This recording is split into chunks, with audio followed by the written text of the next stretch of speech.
हाँ जी विद्यार्थियों, सारिਆਂ ਨੂੰ सत श्री अकाल। स्वागत है तुहाडा सारिਆਂ ਦਾ पंजाबी ਸਾਹਿਤ ਦੀ जमात ਵਿੱਚ, ਜਿਹਦੇ ਵਿੱਚ ਆਪਾਂ ਗੱਲ ਕਰ ਰਹੇ ਸੀ प्रोफैसर पूर्ण सिंह बारे। प्रोफैसर पूर्ण सिंह जी बारे ਆਪਾਂ पढ़ चुके हैं। ਹੁਣ ਆਪਾਂ अपना ਜਿਹੜਾ अगला कवि है ना जी, वो हैगा लाला धनी राम चातरक। धनी राम चातरक देश प्यार ਦਾ कवि ਜਿਹਨੂੰ ਆਪਾਂ ਕਹਿੰਦੇ ਆ। ਤੇ बड़े शानदार तरीके ਨਾਲ ਜਿੱਥੇ प्रोफैसर पूर्ण सिंह ਛੰਦਾਬੰਦੀ ਦੇ ਨਿਯਮਾਂ ਦੀ ਖੁੱਲ੍ਹ ਭਾਲਦਾ, ਛੰਦਾਬੰਦੀ ਦੇ ਨਿਯਮਾਂ ਨੂੰ ਨਵਾਬੀ ਜੁੱਤੀ ਦੀ ਕੈਦ ਕਹਿੰਦਾ, ਉੱਥੇ ਲਾਲਾ ਧਨੀ ਰਾਮ ਚਾਤਰਕ है जिहड़ा ਉਹ बड़े शानदार तरीके ਨਾਲ छंद ਦਾ ਜਿਹੜਾ ਮਜ਼ਮੂਨ ਆ ਉਹਨੂੰ ਨਿਭਾਉਂਦਾ है। देखते हैं आप सब तो पहला अपनी जमात 10वीं वाली बुक है, ये भी धनी राम चातरक पाठ दे रखे। ये देखते हैं सब तो पहला भी की दिता होया। हाँ जी, एक मिनट आप हाँ जी,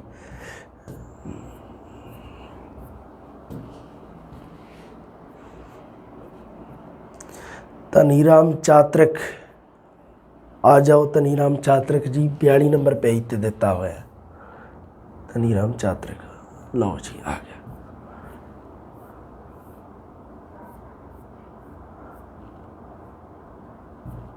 हाँ जी, धनी राम चातरक बारे आप दो चार गल्लां इत्थे क्लीयर करनियां। सब तो पहला साडी 10वीं वाली जमात दे विच की कुछ दे रखा धनी राम चातरक बारे।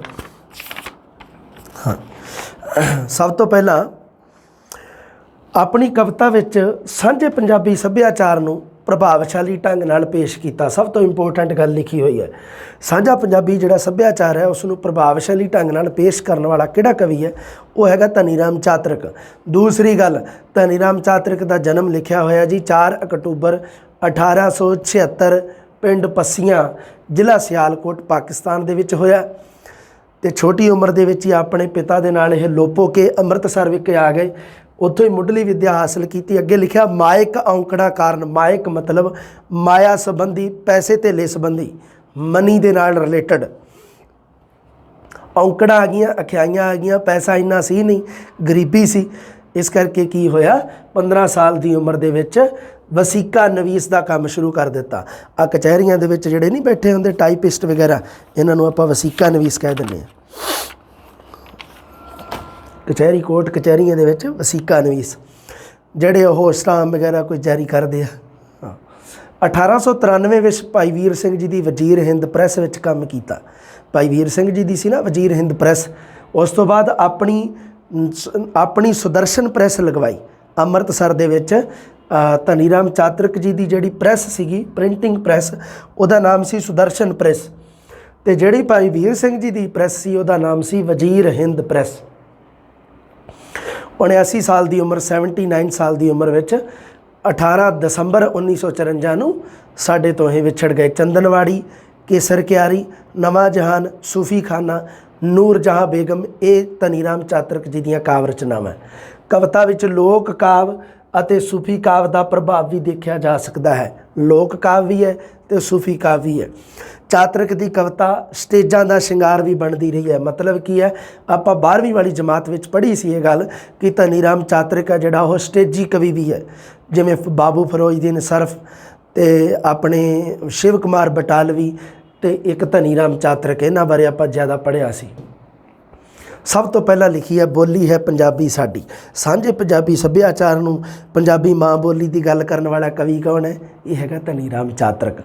बड़े शानदार तरीके नाल लिखी है कविता। देखो, असा नहीं भुलाउणी बोली है पंजाबी साडी, इहो जिंद जान साडी, मोतियां दी खान साडी, हथों नहीं गवाउणी बोली है पंजाबी साडी, तरिंजणा भंडारां विच, वंजली ते वारां विच, मिठी ते सुहावनी बोली है पंजाबी साडी, जोध ते कमाइयां विच, जंगां ते लड़ाइयां विच, इहो जिंद पाउणी बोली है पंजाबी साडी, फुल्लां दी क्यारी साडी, सुखां दी अटारी साडी, भुल के नहीं ढाउणी बोली है पंजाबी साडी।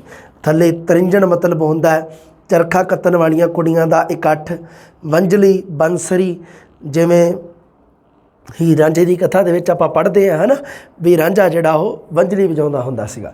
बंसरी एक पुरातन लोक साज है। तो अटारी का मतलब होंदा है चुबारा। ਅਟਾਰੀ ਦਾ ਸ਼ਾਬਦਿਕ ਅਰਥ ਹੁੰਦਾ ਚੁਬਾਰਾ।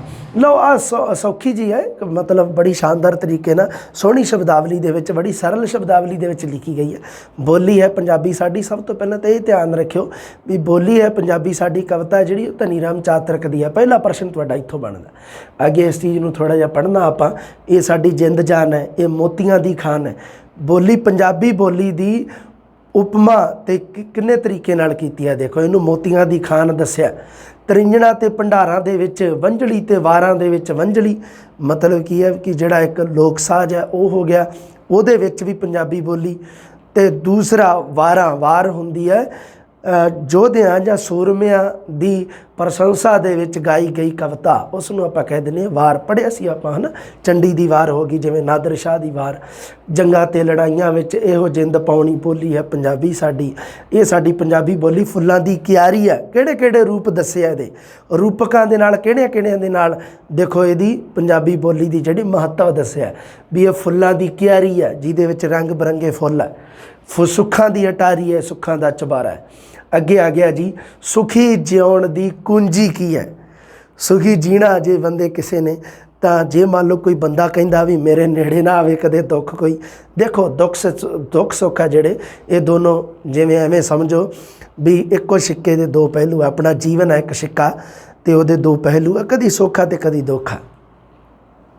ਪਰ ਕਵੀ ਧਨੀ ਰਾਮ ਚਾਤਰਕ ਨੇ ਬੜੇ ਸੋਹਣੇ ਤਰੀਕੇ ਦੇ ਨਾਲ ਨਾ ਸੁਖੀ ਜਿਉਣ ਦੀ ਕੁੰਜੀ, ਸੁਖੀ ਜੀਵਨ ਦਾ ਤਰੀਕਾ ਦੱਸਿਆ ਕੀ ਹੈ। ਪਹਿਲਾਂ ਸਭ ਤੋਂ ਪਹਿਲਾਂ ਪੜ੍ਹਦੇ ਹਾਂ ਆਪਾਂ। ਸੁੱਖ ਨੀਂਦੇ ਜੇ ਸੁੱਤਾ ਚਾਹੇ ਵਸ ਨਾ ਪਈ ਅਮੀਰਾਂ ਦੇ, ਬੰਦੀ ਜਨ ਦੇ ਹਲੂਏ ਨਾਲੋਂ ਟੁਕੜੇ ਭਲੇ ਫਕੀਰਾਂ ਦੇ, ਵਿੱਚ ਗੁਲਾਮੀ ਹੋਈ ਖੁਨਾਮੀ ਸੁੱਕਣ ਲਹੂ ਸਰੀਰਾਂ ਦੇ, ਸੀਨੇ ਹੱਥ ਧੌਣ ਨਿਹੜਾਈ ਖੜੇ ਵਾਂਗ ਤਸਵੀਰਾਂ ਦੇ, ਰੰਚਕ ਰੰਜ ਰਾਓ ਨੂੰ ਆਇਆ ਸਿਰ ਕੱਟ ਜਾਣ ਵਜ਼ੀਰਾਂ ਦੇ, ਸਦ ਪ੍ਰਸੰਨ ਡੰਨ ਤੋਂ ਚੋਖੇ ਛੰਨ ਚੌਪੜੇ ਕੀਰਾਂ ਦੇ, ਖੀਰਾਂ ਨਾਲ ਭਰੇ ਕਿਸਕਾਰੇ ਮੁਖੜੇ ਦਿਲ ਦਿਲਗੀਰਾਂ ਦੇ, ਕਰ ਗੁਜ਼ਰਾਨ ਸੁਤੰਤਰਤਾ ਵਿੱਚ ਪਹਿਨ ਗੋਦੜੇ ਲੀਰਾਂ ਦੇ। ਥੋੜ੍ਹੇ ਥੋੜ੍ਹੇ ਲਿਖੇ। ਬੰਦੀ ਜਨ ਦਾ ਮਤਲਬ ਹੁੰਦਾ ਕੈਦੀ, ਖੁਨਾਮੀ ਦਾ ਮਤਲਬ ਹੁੰਦਾ ਬਦਨਾਮੀ, ਨਿਹੜਾਈ ਦਾ ਮਤਲਬ ਹੁੰਦਾ ਨੀਵੀਂ ਕੀਤੀ। ਧੌਣ ਨਿਹੜਾਈ ਸ਼ਬਦ ਆਇਆ ਸੀ ਨਾ। ਰੰਜ ਦਾ ਮਤਲਬ ਹੁੰਦਾ ਗੁੱਸਾ, ਰਾਓ ਦਾ ਮਤਲਬ ਹੁੰਦਾ ਰਾਜਾ। ਦੇਖੋ ਇਹਦੇ ਅਰਥ। ਸੁੱਖ ਨੀਂਦੇ ਜੇ ਸੁੱਤਾ ਚਾਹੇ, ਜੇ ਤੂੰ ਆਪਣੇ ਆਪ ਨੂੰ ਚਾਹੁੰਦਾ ਹੈ ਵੀ ਮੈਂ ਸੁੱਖ ਦੀ ਨੀਂਦੇ ਸੌਵਾਂ, ਮੈਂ ਸਿਰਹਾਣੇ ਦੇ ਥੱਲੇ ਬਾਂਹ ਦੇ ਕੇ ਸੌਵਾਂ, ਉਹਦੇ ਵਾਸਤੇ ਤੂੰ ਕੀ ਕਰਨਾ ਹੈ, ਵਸ ਨਾ ਪਈ ਅਮੀਰਾਂ ਦੇ। ਦੇਖੀ ਕਿਤੇ ਅਮੀਰਾਂ ਦੇ ਵਸ ਨਾ ਪੈ ਜੀ। ਅਮੀਰਾਂ ਦੇ ਵਸ ਪਿਆ ਤੇ ਬਸ ਫਿਰ ਖਤਮ, ਕਿਉਂਕਿ ਅਮੀਰਾਂ ਨੇ ਤਾਂ ਗੁਲਾਮ ਕਰ ਲੈਣਾ ਆਪਦਾ। ਅਰੇ ਅੱਜ ਦੇ ਸਮੇਂ ਦੇ ਵਿੱਚ ਵੀ ਬਹੁਤ ਸਾਰੇ ਤੁਸੀਂ ਦੇਖ ਸਕਦੇ ਹੋ। ਮੈਂ ਨਾਮ ਤਾਂ ਚਲੋ ਕਿਸੇ ਦੇ ਕੀ ਲੈਣੇ ਆਪਾਂ, ਮੈਂ ਬਹੁਤ ਸਾਰੇ ਲੋਕ ਇਸ ਤਰ੍ਹਾਂ ਦੇ ਮੇਰੇ ਪਿੰਡ ਦੇ ਵਿੱਚ ਹੀ ਦੇਖ ਚੁੱਕੇ ਹਾਂ ਵੀ ਜਿਹੜੇ ਮਤਲਬ ਕੀ ਆ ਵੀ ਆਪਣੇ ਆਪ ਨੂੰ ਸਟੈਂਡ ਕਰ ਸਕਦੇ ਆ, ਇਸ ਦੇ ਬਾਵਜੂਦ ਵੀ ਸਟੈਂਡ ਨਹੀਂ ਕਰ ਸਕਦੇ ਕਿਉਂਕਿ ਅਮੀਰਾਂ ਦੀਆਂ ਗੱਲਾਂ ਦੇ ਵਿੱਚ ਆਏ ਹੋਏ ਆ ਅਤੇ ਅਮੀਰਾਂ ਨੇ ਉਹਨਾਂ ਨੂੰ ਥੱਲੇ ਲਾ ਕੇ ਰੱਖਿਆ ਹੋਇਆ। ਹਾਂ, ਬੰਦੀ ਜਨ ਦੇ ਹਲੂਏ ਨਾਲੋਂ ਟੁਕੜੇ ਭਲੇ ਫਕੀਰਾਂ ਦੇ। ਕਹਿੰਦਾ ਵੀ ਜੇ ਤੈਨੂੰ ਬੰਦੀ ਬਣਾ ਕੇ ਕੋਈ ਕੈਦੀ ਬਣਾ ਕੇ ਕਹੇ ਵੀ ਤੈਨੂੰ ਹਲਵਾ ਖਵਾਇਆ ਕਰਾਂਗੇ, ਬੜੇ ਸੋਹਣੇ ਵਿੱਚ ਕਾਜੂ ਬਦਾਮ ਪਾ ਕੇ ਖਵਾਇਆ ਕਰਾਂਗੇ ਹਲਵਾ, ਕਹਿੰਦਾ ਉਹਦੇ ਨਾਲੋਂ ਟੁਕੜੇ ਭਲੇ ਫਕੀਰਾਂ ਦੇ, ਉਹਦੇ ਨਾਲੋਂ ਟੁਕੜੇ ਸੁੱਕੀ ਰੋਟੀ ਫਕੀਰਾਂ ਦੀ ਚੰਗੀ ਆ। ਅਰੇ ਸਹੀ ਹੈ ਕਿ ਨਹੀਂ। ਹਾਂ, ਬਾਬੇ ਫਰੀਦ ਨੇ ਵੀ ਸੁੱਕੀ ਰੋਟੀ ਦੀ ਕੀਤੀ ਹੈ ਨਾ ਪ੍ਰਸ਼ੰਸਾ, ਸਿਫਤ ਕੀਤੀ ਹੈ। ਵਿੱਚ ਗੁਲਾਮੀ ਹੋਈ ਖੁਨਾਮੀ ਸੁੱਕਣ ਲਹੂ ਸਰੀਰਾਂ ਦੇ। ਗੁਲਾਮੀ ਦੇ ਵਿੱਚ ਕੀ ਹੁੰਦਾ, ਪਰਤੰਤਰਤਾ ਦੇ ਵਿੱਚ ਕੀ ਹੁੰਦਾ, ਖੁਨਾਮੀ ਬਦਨਾਮੀ ਹੁੰਦੀ ਹੈ ਨੇਰੀ, ਹੈ ਨਾ। ਸੁੱਕਣ ਲਹੂ ਸਰੀਰਾਂ ਦੇ, ਸੀਨੇ ਹੱਥ ਧੌਣ ਨਿਹੜਾਈ ਖੜੇ ਵਾਂਗ ਤਸਵੀਰਾਂ ਦੇ। ਕਹਿੰਦਾ ਜਿਹੜਾ ਗੁਲਾਮ ਬੰਦਾ ਨਾ, ਉਹਦੀ ਉਪਮਾ ਕਿਹਦੇ ਨਾਲ ਕੀਤੀ, ਉਹ ਕਿਵੇਂ ਲੱਗਦਾ, ਕਹਿੰਦਾ ਗੁਲਾਮ ਬੰਦਾ ਖੜਿਆ ਸੀਨੇ ਹੱਥ। ਅਰੇ ਸਾਊਥ ਵਾਲੀਆਂ ਫਿਲਮਾਂ ਜੀਆਂ ਦੇ ਵਿੱਚ ਨਹੀਂ ਸੀਨ ਦੇਖਿਆ ਤੁਸੀਂ, ਕਦੇ ਦੇਖਦੇ ਹੋਵੋਗੇ ਤੁਸੀਂ, ਕਈ ਵਾਰੀ ਤੁਸੀਂ ਦੇਖਿਆ ਵੀ ਹੋਣਾ। ਅਕਸਰ ਟਾਈਮ ਪਾਸ ਕਰਨ ਵਾਸਤੇ ਵੇਖਦੇ ਵੀ ਤਾਂ ਹੋਵਾਂਗੇ, ਮੂਵੀਜ਼ ਵਗੈਰਾ ਵੇਖਣੀ ਵੀ ਚਾਹੀਦੀ ਹੈ ਕਿਉਂਕਿ ਇਹਦੇ ਨਾਲ ਟਾਈਮ ਪਾਸ ਹੁੰਦਾ, ਮਾਈਂਡ ਫਰੈਸ਼ ਹੁੰਦਾ, ਨਵੇਂ ਸਿਰੇ ਤੋਂ ਆਪਾਂ ਦੁਬਾਰੇ ਕੰਮ ਸ਼ੁਰੂ ਕਰ ਸਕਦੇ ਹਾਂ। ਜ਼ਿਆਦਾ ਪੜ੍ਹਨਾ ਵੀ ਸਿਹਤ ਵਾਸਤੇ ਹਾਨੀਕਾਰਕ ਹੁੰਦਾ। ਉਹਦੇ ਵਿੱਚ ਤੁਸੀਂ ਦੇਖਿਆ ਨਾ ਐਵੇਂ ਕਰਕੇ ਖੜ੍ਹਦੇ, ਇਹਦਾ ਮਤਲਬ ਕੀ ਹੈ ਵੀ ਉਹ ਗੁਲਾਮ ਹੈ। ਜਦੋਂ ਇਸ ਤਰ੍ਹਾਂ ਕਰਕੇ ਸੀਨੇ ਹੱਥ ਧੌਣ ਨਿਹੜਾਈ, ਧੌਣ ਆਪਣੀ ਨੀਵੀਂ ਕੀਤੀ, ਖੜੇ ਵਾਂਗ ਤਸਵੀਰਾਂ ਦੇ। ਕਹਿੰਦਾ ਐਵੇਂ ਖੜੇ ਆ ਵੀ ਜਿਵੇਂ ਤਸਵੀਰ ਨਹੀਂ ਲੱਗੀ ਹੁੰਦੀ, ਕੋਈ ਫੋਟੋ ਲੱਗੀ ਹੁੰਦੀ ਹੈ। ਹਾਂ, ਰੰਚਕ ਰੰਜ ਰਾਓ ਨੂੰ ਆਇਆ। ਬਸ ਰੰਚਕ ਮਤਲਬ ਰਤਾ ਜਿਹਾ। ਕਹਿੰਦਾ ਜੇ ਰੰਜ ਗੁੱਸਾ ਆ ਗਿਆ ਰਾਜੇ ਨੂੰ, ਸਿਰ ਕੱਟ ਜਾਣ ਵਜ਼ੀਰਾਂ ਦੇ। ਅਰੇ ਐਵੇਂ ਹੀ ਸੀ ਪਹਿਲਾਂ ਰਾਜਿਆਂ ਦੇ, ਜਦੋਂ ਰਾਜ ਸੀਗੇ ਅਤੇ ਆਹੀ ਸਿਸਟਮ ਸੀ ਨਾ ਵੀ ਰਾਜੇ ਨੂੰ ਮਾੜਾ ਜਿਹਾ ਗੁੱਸਾ ਆਇਆ ਅਤੇ ਉਦੋਂ ਹੀ ਕਹਿ ਦਿੰਦਾ ਸੀ ਇਸਕਾ ਸਰ ਧੜ ਸੇ ਅਲੱਗ ਕੀਆ ਜਾਏ, ਅਤੇ ਬਸ ਉਦੋਂ ਹੀ ਉਹ ਨੇੜੇ ਹੀ ਖੜ੍ਹੇ ਹੁੰਦੇ ਸੀ, ਉਹ ਚੱਕ ਦਿੰਦੇ ਸੀ। ਅਰੇ ਐਂ ਸੀ ਸਿਸਟਮ ਸੀਗਾ, ਹੈ ਨਾ। ਰਾਜੇ ਦੇ ਇੱਕ ਆਵਾਜ਼ ਦੇ ਨਾਲ। ਸਦ ਪ੍ਰਸੰਨ ਡੰਨ ਤੋਂ ਚੋਖੇ ਛੰਨ ਝੋਂਪੜੇ ਕੀਰਾਂ ਦੇ। ਹਮੇਸ਼ਾ ਪ੍ਰਸੰਨ ਡੰਨ ਤੋਂ ਚੋਖੇ, ਡੰਡ ਤੋਂ ਬਿਨਾ ਛੰਨ ਝੋਂਪੜੇ ਕੀਰਾਂ ਦੇ। ਜਿਹੜੇ ਝੋਂਪੜੀਆਂ ਨਾ ਗਰੀਬਾਂ ਦੀਆਂ, ਉਹ ਹਮੇਸ਼ਾ ਪ੍ਰਸੰਨ ਰੱਖਦੀਆਂ ਬੰਦੇ ਨੂੰ। ਖੀਰਾਂ ਨਾਲ ਭਰੇ ਕਿਸਕਾਰੇ ਮੁਖੜੇ ਦਿਲ ਦਲਗੀਰਾਂ ਦੇ। ਕਰ ਗੁਜ਼ਰਾਨ ਸੁਤੰਤਰਤਾ ਵਿੱਚ ਪਹਿਨ ਗੋਦੜੇ ਲੀਰਾਂ ਦੇ। ਲੀਰਾਂ ਦੇ ਗੋਦੜੇ ਪਾਲਾ, ਮਤਲਬ ਕੀ ਆ, ਪਾਟੇ ਪੁਰਾਣੇ ਪਾਲਾ, ਪਰ ਸੁਤੰਤਰਤਾ ਦੇ ਵਿੱਚ ਰਹਿ, ਆਜ਼ਾਦ ਰਹਿ, ਚਾਹੇ ਕਿਵੇਂ ਦਾ ਵੀ ਹੈ, ਕੋਈ ਇਸ਼ੂ ਨਹੀਂ, ਕੋਈ ਦਿੱਕਤ ਨਹੀਂ। ਬੜੇ ਸ਼ਾਨਦਾਰ ਤਰੀਕੇ ਨਾਲ ਸੁਖੀ ਜਿਉਣ ਦੀ ਕੁੰਜੀ ਦੱਸੀ ਹੈ ਕਵੀ ਧਨੀ ਰਾਮ ਚਾਤਰਕ ਨੇ। ਅੱਗੇ ਦੇਖੋ ਜੀ, ਵਿਸਾਖੀ ਦਾ ਮੇਲਾ। ਵਿਸਾਖੀ ਦਾ ਮੇਲਾ, ਸਭ ਤੋਂ ਪਹਿਲੀ ਕਵਿਤਾ ਆਪਣੀ ਸੀਗੀ, ਬੋਲੀ ਹੈ ਪੰਜਾਬੀ ਸਾਡੀ। ਦੂਸਰੀ ਕਵਿਤਾ ਸੁਖੀ ਜਿਉਣ ਦੀ ਕੁੰਜੀ। ਤੀਸਰੀ ਕਵਿਤਾ ਜਿਹੜੀ ਉਹ ਹੈਗੀ ਵਿਸਾਖੀ ਦਾ ਮੇਲਾ। ਪੱਕ ਪਈਆਂ ਕਣਕਾਂ ਲੁਕਾਠ ਰਸਿਆ। ਲੁਕਾਠ ਇੱਕ ਫਲ ਹੁੰਦਾ, ਮਿੱਠਾ ਫਲ, ਫਰੂਟ ਨੂੰ ਕਹਿੰਦੇ ਆ। ਬੂਰ ਪਿਆ ਅੰਬਾਂ ਨੂੰ ਗੁਲਾਬ ਹੱਸਿਆ। ਬਾਗਾਂ ਉੱਤੇ ਰੰਗ ਫੇਰਿਆ ਬਹਾਰ ਨੇ। ਬੇਰੀਆਂ ਲਫਾਈਆਂ ਟਾਹਣੀਆਂ ਦੇ ਭਾਰ ਨੇ। ਮੈਨੂੰ ਲੱਗਦਾ ਵੀ ਇਹ ਕੋਰੜਾ ਛੰਦ ਚੱਲੀ ਜਾਂਦਾ। ਕੋਰੜਾ ਬਣਦਾ ਹੈ ਕਿ 1 2 3 4 5 6 7 8 9 10 11 12 13 14। ਹਾਂ 13 14 ਤੇ ਠੀਕ ਹੈ, ਕੋਰੜਾ ਹੈ। ਕੋਰੜੇ ਛੰਦ ਦੀ ਨਿਸ਼ਾਨੀ ਇਹ ਹੈ ਵੀ ਇਹਦੇ ਵਿੱਚ ਆਪਾਂ ਅੱਖਰਾਂ ਦੀ ਵਰਨਾਂ ਦੀ ਗਿਣਤੀ ਕਰਨੀ ਹੁੰਦੀ ਹੈ, ਹੈ ਨਾ। ਉਹਦੇ ਵਿੱਚ ਵੀ ਤੁਸੀਂ ਦੇਖ ਹੀ ਲਓ ਮਾੜਾ ਜਿਹਾ ਕਿਹੜਾ ਬਣਦਾ, ਕਿਤੇ ਵੀ ਦੇਖ ਲਿਓ। ਹਾਂ ਵਿੱਚ ਗੁਲਾਮੀ ਹੋਈ ਖੁਨਾਮੀ, ਇਹਦੇ ਵਿੱਚ ਮਿਲਾ ਮਾਤਰਿਕ ਛੰਦ ਹੈ ਇਹ। 1 2 3 4 5 6 7 8 9 10 11 12 13 14 15 16 17 18। ਗੁਲਾਮੀ ਹੋਈ ਸੁੱਖ ਨੀਂਦੇ ਜੇ ਵਸ ਨਾ ਪਈ ਅਮੀਰਾਂ ਦੇ। 1 2 3 4 5 6 7 8 9 10 11 12 13 14 15 16 17 17 18। ਠੀਕ ਹੈ। ਹਾਂ ਵਿਸਾਖੀ ਦਾ ਮੇਲਾ ਆਪਾਂ ਪੜ੍ਹਦੇ ਹਾਂ। ਪੱਕ ਪਈਆਂ ਕਣਕਾਂ ਲੁਕਾਠ ਰਸਿਆ। ਬੂਰ ਪਿਆ ਅੰਬਾਂ ਨੂੰ ਗੁਲਾਬ ਹੱਸਿਆ। ਬਾਗਾਂ ਉੱਤੇ ਰੰਗ ਫੇਰਿਆ ਬਹਾਰ ਨੇ। ਬੇਰੀਆਂ ਲਫਾਈਆਂ ਟਾਹਣੀਆਂ ਦੇ ਭਾਰ ਨੇ। ਪੁੰਗਰੀਆਂ ਵੱਲਾਂ ਵੇਲਾਂ ਰੁੱਖੀ ਚੜ੍ਹੀਆਂ। ਫਲਾਂ ਹੇਠੋਂ ਫਲਾਂ ਨੇ ਪਰੋਈਆਂ ਲੜੀਆਂ। ਅੱਛਾ, ਫੁੱਲਾਂ ਹੇਠੋਂ ਫਲਾਂ ਨੇ ਪਰੋਈਆਂ ਲੜੀਆਂ। ਸਾਈਂ ਦੀ ਨਿਗਾਹ ਜੱਗ ਤੇ ਸਵੱਲੀਏ। ਚੱਲ ਨੀ ਪ੍ਰੇਮੀਏ ਵਿਸਾਖੀ ਚੱਲੀਏ। ਕਵੀ ਆਪਣੀ ਮਤਲਬ ਕੀ ਹੈ ਵੀ ਪ੍ਰੇਮਿਕਾ ਨੂੰ ਕਹਿ ਰਿਹਾ, ਚੱਲ ਨੀ ਪ੍ਰੇਮੀਏ ਵਿਸਾਖੀ ਚੱਲੀਏ। ਦੂਰ ਦੂਰ ਥਾਂ ਵਣਜਾਰੇ ਆਏ ਨੇ। ਸੋਹਣੇ ਸੋਹਣੇ ਕੁੰਜਾਂ ਤੇ ਫੀਤੇ ਲਿਆਏ ਨੇ। ਗਜਰਿਆਂ ਤੇ ਵੰਗਾਂ ਦਾ ਨਾਂ ਤਕੋਈਏ। ਮੰਡੀ ਝੂਠੇ ਗਹਿਣਿਆਂ ਦੀ ਲੱਗੀ ਹੋਈ, ਨਕਲੀ ਗਹਿਣਿਆਂ ਦੀ, ਜਿਹੜੇ ਹੁੰਦੇ ਆ ਆਰਟੀਫਿਸ਼ੀਅਲ ਔਰਨਾਮੈਂਟ। ਹੱਟੀਆਂ ਹਜ਼ਾਰਾਂ ਹਲਵਾਈਆਂ ਲਾਈਆਂ। ਸੈਂਕੜੇ ਸੁਗਾਤਾਂ ਨਾਲੇ ਹੋ ਆਈਆਂ। ਹੱਟੀ ਹੱਟੀ ਸ਼ੌਕੀਆਂ ਦੀ ਭੀੜ ਖੱਲੀਏ। ਚੱਲ ਨੀ ਪ੍ਰੇਮੀਏ ਵਿਸਾਖੀ ਚੱਲੀਏ। ਥਾਈ ਥਾਈ ਖੇਡਾਂ ਤੇ ਪੰਗੂੜੇ ਆਏ ਨੇ। ਜੋਗੀਆਂ ਮਦਾਰੀਆਂ ਤਮਾਸ਼ੇ ਲਾਏ ਨੇ। ਤਮਾਸ਼ੇ ਕਿਹਨਾਂ ਨੇ ਲਾਏ ਆ? ਜੋਗੀਆਂ ਮਦਾਰੀਆਂ ਨੇ। ਵੰਜਲੀ ਲੰਗੋਜਾ ਕਾਟੋ ਤੂੰਬਾ ਵੱਜਦੇ। ਆਹ ਦੇਖ ਲਓ ਯਾਰ, ਪ੍ਰਸ਼ਨ ਆਇਆ ਸੀਗਾ 2018 ਦੇ ਵਿੱਚ, ਜਿਹੜਾ ਸੈਕਿੰਡ ਗ੍ਰੇਡ ਦਾ ਪੇਪਰ ਸੀ, ਉਹਦੇ ਵਿੱਚ ਪ੍ਰਸ਼ਨ ਆਇਆ ਸੀਗਾ ਵੀ ਵਿਸਾਖੀ ਦੇ ਵਿੱਚ ਕਿਹੜੇ ਕਿਹੜੇ ਵਾद्य ਯੰਤਰ ਹੈ ਜਿਹੜੇ ਉਹ ਵੱਜਦੇ ਆ। ਆਹ ਦੇਖ ਲਓ, ਵੰਜਲੀ ਲੰਗੋਜਾ ਕਾਟੋ ਤੇ ਤੂੰਬਾ। ਇਹਨਾਂ ਦੀ ਆਪਾਂ ਸੱਭਿਆਚਾਰ ਵਾਲੇ ਟੌਪਿਕ 'ਚ ਗੱਲ ਕਰਾਂਗੇ, ਘਬਰਾਉਣ ਦੀ ਲੋੜ ਨਹੀਂ, ਆਪਾਂ ਲੋਕ ਸਾਜ਼ਾਂ ਦੀ ਗੱਲ ਕਰਾਂਗੇ। ਛਿੰਝ ਵਿੱਚ ਸੂਰੇ ਪਹਿਲਵਾਨ ਗੱਜਦੇ। ਛਿੰਝ ਦਾ ਮਤਲਬ ਹੁੰਦਾ ਅਖਾੜਾ, ਜਿੱਥੇ ਪਹਿਲਵਾਨਾਂ ਦੇ ਘੁਲਣ ਦੀ ਜਗ੍ਹਾ, ਉਸ ਨੂੰ ਕਿਹਾ ਜਾਂਦਾ ਛਿੰਝ। ਇਕੱਠਾ ਹੋ ਕੇ ਆਇਆ ਰੌਲਾ ਸਾਰੇ ਜੱਗ ਦਾ। ਭੀੜ ਵਿੱਚ ਮੋਢੇ ਨਾਲ ਮੋਢਾ ਵੱਜਦਾ। ਮੇਲੇ ਦੇ ਵਿੱਚ ਆਹੀ ਕੁਛ ਹੁੰਦਾ। ਕੋਹਾਂ ਵਿੱਚ ਮੇਲੇ ਨੇ ਜ਼ਮੀਨ ਮੱਲੀਏ। ਚੱਲ ਨੀ ਪ੍ਰੇਮੀਏ ਵਿਸਾਖੀ ਚੱਲੀਏ। ਮੇਲੇ ਦੇ ਵਿੱਚ ਕੌਣ ਕੌਣ ਆਇਆ ਦੇਖੋ। ਬਾਲ ਬੁੱਢੇ ਗੱਭਰੂ ਮੇਲੇ 'ਚ ਆਏ ਨੇ। ਟੁੰਬ ਟੁੰਬ ਰੀਝਾਂ ਨੇ ਸਾਰੇ ਜਗਾਏ ਨੇ। ਭਾਂਤੋ ਭਾਂਤ ਦਿਲ ਭਾਂਤੋ ਭਾਂਤ ਮਾਲ ਨੇ। ਟੋਲ ਰਹੇ ਆਪੋ ਆਪਣਾ ਖਿਆਲ ਨੇ। ਮੇਲੇ ਦੀ ਬਹਾਰ ਤਕਾਲਾ ਤੀ ਕੇ। ਤਕਾਲਾ ਮਤਲਬ ਸ਼ਾਮ ਤੱਕ ਹੀ ਹੁੰਦਾ ਮੇਲੇ ਦੀ ਬਹਾਰ। ਸੌਦਾ ਲੈ ਵਿਹਾਜ ਜਿਹਦੀ ਜੋ ਤਫੀਕ ਏ। ਤਫੀਕ ਦਾ ਸ਼ਬਦਿਕ ਅਰਥ ਦੇ ਰੱਖਿਆ ਸਮਰੱਥਾ, ਵੀ ਉਹ ਸੌਦਾ ਜਿਹੜਾ ਮਤਲਬ ਸੌਦਾ ਵਿਹਾਜ ਲਾ, ਸੌਦਾ ਕਰ ਲੈ ਜਿੰਨੀ ਤੇਰੀ ਸਮਰੱਥਾ ਹੈ। ਪੱਲੋ ਪਲੀ ਵਿੱਚ ਹੋਣੀ ਚੱਲੋ ਚੱਲੀਏ। ਚੱਲ ਨੀ ਪ੍ਰੇਮੀਏ ਵਿਸਾਖੀ ਚੱਲੀਏ। ਅਧਿਕਤਾ ਹੋਇਆ ਲੁਕਾਠ ਦਾ ਮਤਲਬ ਹੁੰਦਾ ਇੱਕ ਗੋਲ ਦਰਮਿਆਨੇ ਆਕਾਰ ਦਾ। ਦਰਮਿਆਨਾ ਹੁੰਦਾ, ਨਾ ਛੋਟਾ ਨਾ ਵੱਡਾ, ਦਰਮਿਆਨਾ, ਦਰਮਿਆਨ ਵਿਚਲਾ ਆਕਾਰ। ਸਵੱਲੀ ਮਤਲਬ ਹੁੰਦੀ ਮਿਹਰ ਭਰੀ ਚੰਗੀ। ਕੁੰਜਾਂ ਤੇ ਫੀਤੇ ਆ ਦੋ ਯਾਦ ਰੱਖਣੇ ਆ ਤੇ ਤੁਸੀਂ। ਕੱਪੜੇ 'ਤੇ ਬਣਾਏ ਸਜਾਵਟੀ ਗੋਟੇ ਕਿਨਾਰੀਆਂ, ਉਹਨਾਂ ਨੂੰ ਕਿਹਾ ਜਾਂਦਾ ਕੁੰਜਾਂ ਤੇ ਫੀਤੇ। ਛਿੰਝ ਕੁਸ਼ਤੀ ਦਾ ਅਖਾੜਾ। ਵਿਹਾਜ ਮਤਲਬ ਲੈਣਾ। ਤਫੀਕ ਦਾ ਮਤਲਬ ਹੁੰਦਾ ਸਮਰੱਥਾ, ਕਾਬਲੀਅਤ, ਹੈਸੀਅਤ। ਤਫੀਕ ਦੇ ਬੜੇ ਅਰਥ ਦਿੱਤੇ ਆ। ਸਮਰੱਥਾ, ਹਾਸੀਅਤ, ਆਪਣੇ ਹੈਸੀਅਤ, ਕਾਬਲੀਅਤ। ਕੈਬੀਅਤ ਨਹੀਂ ਹੈ, ਕਾਬਲੀਅਤ। ਪ੍ਰਸ਼ਨ ਇਹਦੇ ਵਿੱਚੋਂ ਬਣਦੇ ਆ। ਇੱਕ ਤਾਂ ਕਣਕਾਂ ਪੱਕ ਗਈਆਂ, ਲੁਕਾਠ ਰਸਿਆ। ਅੰਬਾਂ ਨੂੰ ਬੂਰ ਪੈ ਗਿਆ, ਗੁਲਾਬ ਹੱਸਿਆ। ਠੀਕ ਹੈ, ਅੱਗੇ ਬੇਰੀਆਂ ਲਫਾਈਆਂ ਟਾਹਣੀਆਂ ਦੇ ਭਾਰ ਨੇ। ਟਾਹਣੀਆਂ ਦੇ ਭਾਰ ਨਾਲ ਕਿਹੜਾ ਦਰਖਤ ਲਿਖਿਆ ਹੋਇਆ ਜੀ? ਬੇਰੀ। ਪੁੰਗਰੀਆਂ ਵਾਲਾ, ਠੀਕ ਹੈ, ਕੋਈ ਦਿੱਕਤ ਨਹੀਂ। ਅੱਗੇ ਦੇਖੋ, ਹਾਂ, ਦੂਰੋਂ ਦੂਰੋਂ ਵਣਜਾਰੇ ਆਏ ਆ, ਵਣਜਾਰੇ ਲੈ ਕੇ ਆਏ ਆ ਕੁੰਜਾਂ ਤੇ ਫੀਤੇ। ਇਹ ਤੁਸੀਂ ਧਿਆਨ ਰੱਖਣਾ ਵੀ ਕੌਣ ਲੈ ਕੇ ਆਏ ਆ ਕੁੰਜਾਂ ਤੇ ਫੀਤੇ, ਵਣਜਾਰੇ ਲੈ ਕੇ ਆਏ। ਪ੍ਰਸ਼ਨ ਐਵੇਂ ਦੇ ਬਣਦੇ ਹੁੰਦੇ ਆ। ਗਜਰਿਆਂ ਤੇ ਵੰਗਾਂ ਦਾ ਨਾਂ ਅੰਤ ਕੋਈਏ, ਮੰਡੀ ਝੂਠੇ ਗਹਿਣਿਆਂ ਦੀ ਲੱਗੀ ਹੋਈ ਏ। ਮਤਲਬ ਹੱਥਾਂ ਦੇ ਵਿੱਚ, ਹੱਥ ਦੇ ਵਿੱਚ ਪਾਉਣ ਵਾਲੇ ਜਿਹੜੇ ਗਹਿਣੇ, ਦੋ ਨਾਮ ਲਏ ਆ ਗਜਰੇ ਤੇ ਵੰਗਾਂ ਦੇ, ਝੂਠੇ ਗਹਿਣਿਆਂ ਦੀ ਲੱਗੀ ਹੋਈ ਹੈ। ਠੀਕ ਹੈ, ਅੱਗੇ ਥਾਈਂ ਥਾਈਂ ਖੇਡਾਂ ਤੇ ਪੰਘੂੜੇ ਆਏ ਨੇ। ਖੇਡਾਂ ਤੇ ਪੰਘੂੜੇ ਵੀ ਆਏ ਆ। ਉਹ ਪੰਘੂੜਾ ਹੁੰਦਾ ਨਾ ਜਿਹਦੇ ਵਿੱਚ ਉਹ ਮਤਲਬ ਗੋਲ ਜਿਹਾ, ਜਿਹਦੇ ਵਿੱਚ ਬਹਿ ਕੇ ਲੋਕੀ ਝੂਟਦੇ ਆ। ਆਹ ਵੀ ਤੁਸੀਂ ਯਾਦ ਹੀ ਰੱਖਣੇ ਆ। ਵੰਜਲੀ ਲੰਗੋਜਾ, ਕਾਟੋ ਤੇ ਤੂੰਬਾ, 4 ਵਾਦਿਆ ਯੰਤਰਾਂ ਦੇ ਨਾਮ ਲਏ ਆ। ਵੰਜਲੀ, ਬੰਸਰੀ, ਲੰਗੋਜਾ, ਕਾਟੋ ਤੇ ਤੂੰਬਾ। ਹੋ ਗਈ ਜੀ ਗੱਲ। ਅੱਗੇ ਦੇਖੋ, ਗੱਭਰੂ ਮੇਲੇ ਦੇ ਵਿੱਚ ਆਏ ਕੌਣ ਕੌਣ ਆ?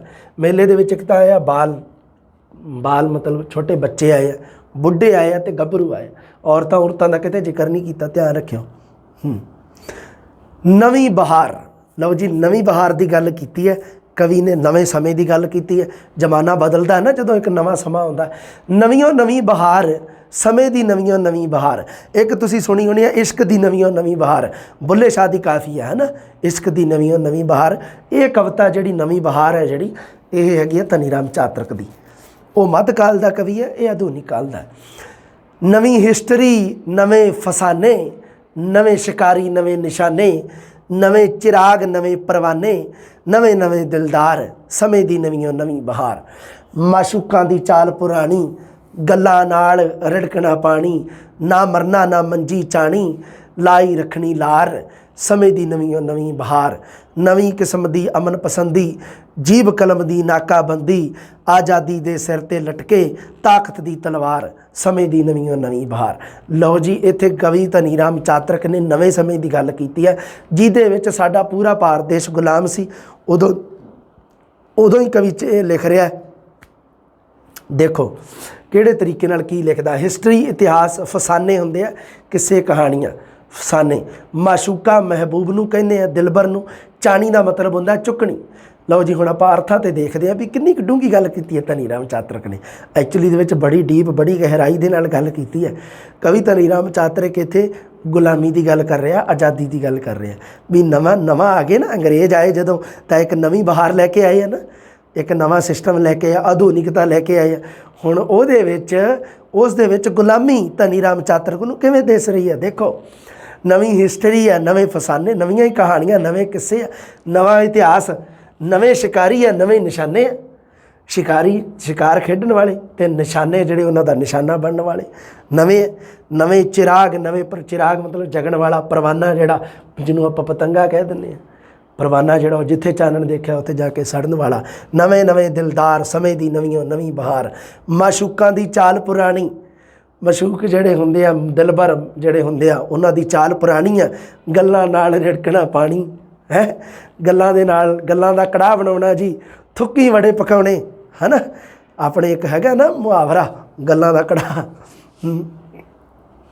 ਨਾ ਮਰਨਾ ਨਾ ਮੰਜੀ ਚਾਣੀ, ਨਾ ਤੇ ਮਰਨਾ ਹੀ ਤੇ ਨਾ ਮੰਜੀ ਕੋਈ ਚੁੱਕਣੀ, ਮਤਲਬ ਕੋਈ ਕੰਮ ਧੰਦਾ ਹੀ ਕਰਨਾ। ਲਾਈ ਰੱਖਣੀ ਲਾਰਾ ਲਾਈ ਰੱਖਣਾ। ਆ ਮਸ਼ੂਕਾਂ ਦੀ ਚਾਲ ਪੁਰਾਣੀ ਹੈ, ਦਿਲਬਰਾਂ ਦੀ ਸਮੇਂ ਦੀ ਨਵੀਂ ਬਹਾਰ।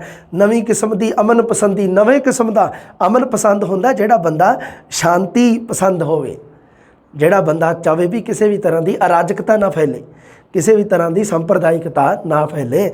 ਉਦੋਂ ਕੀ ਆ, ਉਹਦੇ ਵਾਸਤੇ ਲਿਖਿਆ ਵੀ ਇੱਕ ਨਵੀਂ ਬਹਾਰ, ਨਵੀਂ ਇੱਕ ਅਮਨ ਪਸੰਦ ਚੱਲ ਪਈ। ਹਾਲਾਂਕਿ ਉਦੋਂ ਅਰਾਜਕਤਾ ਸਭ ਤੋਂ ਜ਼ਿਆਦਾ ਸੀ ਅੰਗਰੇਜ਼ਾਂ ਦੇ ਵੇਲੇ, ਪਰ ਉਹਨੂੰ ਵੀ ਕਵੀ ਧਨੀ ਰਾਮ ਚਾਤਰਕ ਨੇ ਇੱਕ ਨਵੇਂ ਤਰ੍ਹਾਂ ਦੀ ਅਮਨ ਪਸੰਦ ਦੱਸਿਆ। ਮਤਲਬ ਉਹਦੇ ਉੱਤਰ ਵਿਅੰਗ ਕੀਤਾ, ਵਿਅੰਗ ਜਿਹਨੂੰ ਆਪਾਂ ਕਹਿ ਦਿੰਦੇ ਹਾਂ, ਵਿਅੰਗ ਦੇ ਨਾਲ। ਜੀਭ ਕਲਮ ਦੀ ਨਾਕਾਬੰਦੀ, ਤੇ ਜਿਹੜੀ ਮਤਲਬ ਜੀਭ ਬੋਲਣਾ ਤੇ ਕਲਮ ਦੇ ਨਾਲ ਲਿਖਣਾ, ਬੋਲਣਾ ਤੇ ਲਿਖਣਾ ਦੀ ਨਾਕਾਬੰਦੀ ਕੀਤੀ ਗਈ। ਮਤਲਬ ਕੀ ਹੈ ਵੀ ਜਿਹੜੇ ਸੱਚ ਲਿਖਦੇ ਸੀ, ਜਿਹੜੇ ਗੁਲਾਮੀ ਦੇ ਵਿਰੁੱਧ ਲਿਖਦੇ ਸੀ, ਉਹਨਾਂ ਦੀ ਕੀ ਕੀਤਾ ਗਿਆ ਜੀ, ਉਹਨਾਂ ਨੂੰ ਜੇਲ੍ਹਾਂ ਦੇ ਵਿੱਚ ਵੀ ਸਿੱਟਿਆ ਗਿਆ ਸੀ, ਉਹਨਾਂ ਨੂੰ ਸਜ਼ਾਵਾਂ ਦਿੱਤੀਆਂ ਗਈਆਂ। ਉਹਨਾਂ ਦੀ ਜੀਭ ਤੇ ਕਲਮ ਮਤਲਬ ਬੋਲਣ ਤੇ ਲਿਖਣ ਤੇ ਪਾਬੰਦੀਆਂ ਲਾਈਆਂ ਗਈਆਂ। ਜੀਭ ਦਾ ਮਤਲਬ ਹੈਗਾ ਬੋਲਣ ਦੇ ਨਾਲ, ਤੇ ਜੀਭ ਦਾ ਸੰਬੰਧ ਬੋਲਣ ਦੇ ਨਾਲ, ਤੇ ਕਲਮ ਦਾ ਸੰਬੰਧ ਲਿਖਣ ਦੇ ਨਾਲ। आज़ादी दे सिर ते लटके ताकत दी तलवार समय दी नवीं अरे आज़ादी दे सिर ते ताकत दी तलवार लटकदी सी ना। अंग्रेज़ ताकतवर सी ते उन्होंने साडे देश की आज़ादी दे उत्ते काहदी तलवार लटकाती? ताकत दी। समय दी नवीं बहार। लो बेटा जी, एक साडी स्थिति है जिहड़ी क्लीयर हो गई। धनी राम चातरक दीयां गल्लां क्लीयर हो गईयां। रखियो थोड़ा जिहा ध्यान इन्हां दे विचों। मैं जिहड़ी गल तुहानूं दसी है भी आह गल है जिहड़ी तुसीं चेते रखनी है। अगे देखते हैं आपां धनी राम चातरक दा आपां नूं एक हाँ 12वीं दी बुक दे विच तां धनी राम चातरक दीयां जिहड़ियां ना गल्लां वो थोड़ियां लेंथी कवितावां दे रखियां ते आपां क्यों ना एक हाँ जी बेटा ਆਪਾਂ अपना जिहड़ा आधुनिक पंजाबी कविता के इतिहास विचों धनी राम चातरक दीयां जिहड़ियां गल्लां अपने नोट्सां दे विचों पढ़ लईए। 3 क्लासां दे विचों ही क्लीयर हो जाऊगा। फिर आ जाओ फिर 2-4 गल्लां इत्थों भी करते हैं। आपां बहुत काम दीयां गल्लां करांगे। धनी राम चातरक देखो जी, सब तो पहला धनी राम चातरक के बारे सब तो पहला की है वो तुसीं चेते रखना है। देखो धनी राम चातरक का सब तो पहला काव्य संग्रह जिहड़ा वो मैं दे रखिया चंदनवाड़ी 1931 दे विच। ठीक है जी। सब तो पहला उन्हें 2 किस्से रचे सी पर वो काव्य संग्रह नहीं गए। किस्से ते काव्य संग्रह फर्क है ना। काव्य संग्रह मतलब कवितावां जिहदे विच ते किस्से मतलब की है भी आपां किस्सा पढ़ चुके हैं किस्सा काव्य। हाँ भरथरी हरी 1905 दे विच ते नल दमयंती 1906। ये भरथरी हरी ते नल दमयंती ये भारती धरती दे नाल संबंधित किस्से आ। सदाचारक किस्सियां दी श्रेणी दे विच आउंदे आ। ये जिहड़े किस्से रचे उस तो बाद काव्य संग्रह एक केसर क्यारी 1940 नाम याद रखने आ उपर लिखा होया भी 2 किस्से जिहदे विच हिंदू धर्म के पौराणिक मिथिहासिक विरसे नूं काव्यबद्ध कीता। आ जिहड़ा भरथरी हरी ते नल दमयंती की कथा है जिहड़ी हिंदू धर्म के नाल संबंधित है, पौराणिक मिथिहासिक दे नाल संबंधित है, मिथिहास के नाल। पहला सब तो पहला काव्य संग्रह चंदनवाड़ी केसर क्यारी 1940 दे विच है, नवा जहान 1942 दे विच है 2 साल बाद ही, ते नूर जहां बादशाह बेगम 1944 है। पूरा नाम इहदा नूर जहां बादशाह बेगम ते सूफी खाना 1950 दे विच है। धरती दा कवि कहा जाता इनू। चातरक दा प्रेरणा स्रोत की है भी चातरक ने लिखना किवें शुरू किया। चातरक दी लिखण दी प्रेरणा प्राचीन इतिहास ते सिख इतिहास है जी, दोनों ही है। समकालीन समाजिक परिस्थितियां ते प्राकृतिक माहौल इहदे प्रेरणा स्रोत है। एक तो समकालीन समाजिक स्थिति ते लिखदा। आपां जिहड़ी नवीं बहार कविता पढ़ी है वो समकालीन समाजिक स्थिति ते लिखी गई है। उस तो बाद की है प्राकृतिक माहौल प्रेरणा स्रोत। ते जदों आपां विसाखी दे मेले की गल करदा ते प्राकृतिक माहौल की गल करदा ना शुरू च भी वो पक गई अंबियां ते लुकाट रसिया, पक गई कणकां लुकाट रसिया ना। सारे प्राकृतिक दृश्यों की गल की उन्हें उत्थे चेते रखना। तुसीं यथार्थवादी कवि है जी, एक प्रवीण गीतकार है, गीत लिखण वाला, ठेठ मुहावरेदार पंजाबी है। बिल्कुल सही है ना। प्रोफैसर पूर्ण सिंह की पंजाबी तुहानूं थोड़ी जी अलग नहीं लगी? यदि किन्नी बिल्कुल मुहावरेदार ठेठ जी बोली च लिखण वाला। सब तो पहली रचना यदि सीगी फुल्लां दी टोकरी 1904 दे विच। सब तो पहली रचना देखो, सब तो पहली रचना फुल्लां दी टोकरी 1904 दे विच आ। ये तुसीं गल चेते रखनी है। सब तो पहली रचना, सब तो पहली काव्य रचना काव्य संग्रह चंदनवाड़ी आ। तो यह जिहड़ा ये थोड़ा जिहा भावें ढा लिओ भी पहला 2 किस्से जरूर लिखे हैं इन्हें। बहुत सारिया किताबां च एवें लिखिया होया है भी सब तो पहला जी 2 किस्से लिखे भरथरी हरी ते नल दमयंती। कोई इशू नहीं, इस तरह का प्रश्न कोई नहीं पूछा जाता। जिहड़ा प्रश्न बनूगा अपना आ बनूगा। सब तो पहली रचना किहड़ी सी उहदी 1904 दे विच फुल्लां दी टोकरी। ये है जिहड़ी सब तो पहली रचना सी। छंद प्रबंध नूं करड़ाई दे नाल निभाउण वाला भारती सनातनी रागां दा भी ख्याल रखिया इस बंदे ने। जिहड़ा भारत दे सनातनी राग पुराने समय दे विच चले आ रहे सी उन्हां दा भी ख्याल रखिया। ते छंदाबंदी दे विच इहदे नालों सख्त कोई नहीं गा। सारे छंदाबंदी दे नियमां नूं अपनाया। शब्द चोण कित्थों कीती है? ठेठ केंद्री पंजाबी। स्टेजी कवि है, तुहानूं पता ही है। पहली बार आधुनिक इस्त्री मर्द के प्यार भावां नूं चितरिया इसने। पहली बारी आधुनिक इस्त्री मर्द के प्यार भावां नूं चितरन वाला कवि कौन है? भाई वीर सिंह ने नहीं चितरिया, प्रोफैसर पूर्ण सिंह आपां पढ़िया नहीं चितरिया। दोनों ही की दोनों कवियां ने इस्त्री मर्द के प्रेम नूं नहीं चितरिया। सब तो पहला कौन है चितरन वाला? धनी राम चातरक है। सांस्कृतिक चेतना का कवि है। संस्कृति के नाल संबंधित यदि चेतना है, चेतनावादी कवि है। रहस्यवादी कवितावां किहड़ियां किहड़ियां इहदियां? रहस्यवादी कवितावां इहदियां भी हैगियां। रहस्यवाद ये भी लिखदा है। राधा संदेश, सीता संदेश ते भगवान 3 कवितावां। डॉक्टर हरभजन सिंह ने ਰਾਧਾ ਸੰਦੇਸ਼ ਕਵਿਤਾ ਬਾਰੇ ਇੱਕ ਕੋਟੇਸ਼ਨ ਆਖੀ ਹੈ, ਇੱਕ ਆਪਣਾ ਵਿਚਾਰ ਪੇਸ਼ ਕੀਤਾ ਹੈ, ਉਹ ਤੁਸੀਂ ਯਾਦ ਰੱਖਣਾ ਹੈ। ਰਾਧਾ ਸੰਦੇਸ਼ ਕਵਿਤਾ ਦੇ ਵਿੱਚ ਕ੍ਰਿਸ਼ਨ ਅਤੇ ਰਾਧਾ ਦੋਵੇਂ ਪੰਜਾਬੀ ਹਨ। ਇਹ ਗੱਲ ਕਿਹਨੇ ਆਖੀ ਹੈ? ਡਾਕਟਰ ਹਰਭਜਨ ਸਿੰਘ ਨੇ। ਤੁਹਾਨੂੰ ਪਤਾ ਹੀ ਹੈ, ਪ੍ਰਸਿੱਧ ਕਵੀ ਹੈ, ਪੜਾਂਗੇ ਅੱਗੇ। ਹੋਰ ਦੇਖੋ ਚੰਦਨਵਾੜੀ ਦੇ ਵਿੱਚ ਕੀ ਕੀ ਕੁਛ ਹੈ ਇਹਦਾ। ਪ੍ਰੇਮ ਦੀਆਂ ਉਡਾਰੀਆਂ, ਮੌਜੀ ਜੱਟ ਦਾ ਸੁਭਾਅ, ਕੁਦਰਤ ਦਾ ਸਰੂਪ, ਇਹ ਜਿਹੜੇ ਵਿਚਾਰ ਹੈ ਨੇ ਚੰਦਨਵਾੜੀ ਪੁਸਤਕ ਕਾਵ ਸੰਗ੍ਰਹਿ ਦੇ ਵਿੱਚ ਪੇਸ਼ ਕੀਤੇ ਆ। ਪ੍ਰਿੰਸੀਪਲ ਤੇਜਾ ਸਿੰਘ ਨੇ ਚੰਦਨਵਾੜੀ ਕਾਵ ਸੰਗ੍ਰਹਿ ਦੇ ਵਾਸਤੇ ਇੱਕ ਗੱਲ ਆਖੀ ਹੈ, ਇੱਕ ਕੋਟੇਸ਼ਨ ਦੱਸੀ ਹੈ। ਕੀ ਹੈ? ਇਹਨਾਂ ਕਵਿਤਾਵਾਂ ਵਿੱਚ ਕਵੀ ਜ਼ਿੰਦਗੀ ਦੇ ਹਰੇਕ ਪਹਿਲੂ ਨੂੰ ਛੂੰਹਦਾ ਹੈ। ਬਿਆਨੀਆਂ ਕਾਵਧਾਰਾ ਦਾ ਸ਼੍ਰੋਮਣੀ ਕਵੀ ਹੈ। ਬਿਆਨੀਆਂ ਦਾ ਮਤਲਬ ਹੁੰਦਾ ਬਿਆਨ ਕਰਨਾ, ਵਰਣਨ ਕਰਨਾ ਕਿਸੇ ਘਟਨਾ ਦਾ। ਬਿਆਨ ਕਰਨਾ। ਬਿਆਨੀਆਂ ਕਾਵਧਾਰਾ ਦਾ ਸ਼੍ਰੋਮਣੀ ਕਵੀ ਹੈ। ਇਸ ਤੋਂ ਪਹਿਲਾਂ ਬਿਆਨੀਆਂ ਕਾਵਧਾਰਾ ਕਿਸੇ ਨੇ ਨਹੀਂ ਲਿਖੀ। ਸਭ ਤੋਂ ਪਹਿਲਾਂ ਸ਼੍ਰੋਮਣੀ ਆ, ਮਤਲਬ ਇਹ ਸਭ ਤੋਂ ਉੱਚਾ ਕਵੀ ਹੈ ਜਿਹੜਾ। ਇਸ ਤੋਂ ਬਾਅਦ ਤੁਹਾਨੂੰ ਪਤਾ ਹੀ ਆਪਾਂ ਪ੍ਰੋਫੈਸਰ ਮੋਹਨ ਸਿੰਘ ਤਾਂ ਹਾਲਾਂਕਿ ਹਜੇ ਤਾਂ ਨਹੀਂ ਪੜ੍ਹ ਸਕਦੇ ਆਪਾਂ, ਪਰ ਧਨੀ ਰਾਮ ਚਾਤਰਕ ਦੀਆਂ ਗੱਲਾਂ ਥੋੜ੍ਹੀ ਜਿਹੀ ਇਸ ਗੱਲ ਨੂੰ ਥੋੜ੍ਹਾ ਜਿਹਾ ਨਾ ਲਿਖਿਓ ਵੀ ਸਿੱਧਾ ਹੀ ਲਿਖ ਦਿਓ ਵੀ 2 ਕਿੱਸੇ ਇਸ ਚੀਜ਼ ਨੂੰ ਮਿਟਾ ਦਿਓ, ਇਹ ਇਸ ਤਰ੍ਹਾਂ ਕਰਕੇ ਮਿਟਾ ਲਿਓ। ਮੈਂ ਮਿਟਾ ਹੀ ਦਿੰਦਾ, ਫਿਰ ਤੁਸੀਂ ਕਹੋਗੇ ਵੀ ਸਰ ਨੇ ਫਿਰ ਭੁਲੇਖੇ ਦੇ ਵਿੱਚ ਰੱਖਤਾ ਸਾਨੂੰ। ਆ ਚੱਕੋ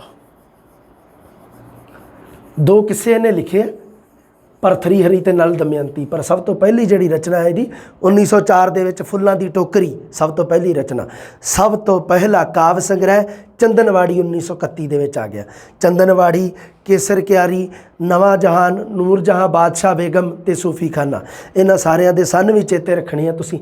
ਚੰਦਨਵਾੜੀ ਦਾ ਬੜਾ ਜ਼ਰੂਰੀ ਹੈ 1931, ਸੂਫੀ ਖਾਨਾ ਦਾ ਵੀ ਬਹੁਤ ਜ਼ਰੂਰੀ ਹੈ, ਬਾਕੀਆਂ ਦਾ ਕੋਈ ਗੱਲ ਨਹੀਂ। ਆਹ 2 ਬੜੇ ਜ਼ਰੂਰੀ ਹੈ, ਚੰਦਨਵਾੜੀ ਤੇ ਸੂਫੀ ਖਾਨਾ, ਦੋਨਾਂ ਦੇ ਬਹੁਤ ਇੰਪੋਰਟੈਂਟ ਹੈ। ਫੁੱਲਾਂ ਦੀ ਟੋਕਰੀ ਦਾ ਤੁਹਾਨੂੰ ਪਤਾ ਲੱਗ ਹੀ ਗਿਆ ਵੀ 1904 ਦੇ ਵਿੱਚ ਕਾਵਿ ਰਚਨਾ ਇਹਨੇ ਸ਼ੁਰੂ ਕੀਤੀ ਸੀ। ਲਓ ਜੀ, ਅਗਲੀ ਜਮਾਤ ਦੇ ਵਿੱਚ ਆਪਾਂ ਆਪਣੇ BA ਦੇ ਵਿੱਚ ਜੋ ਵੀ ਮੈਟਰ ਦਿੱਤਾ ਧਨੀ ਰਾਮ ਚਾਤਰਕ ਬਾਰੇ, ਉਹਦੇ ਬਾਰੇ ਪੜ੍ਹਾਂਗੇ। ਮਿਲਦੇ ਹਾਂ ਜੀ ਜਲਦੀ।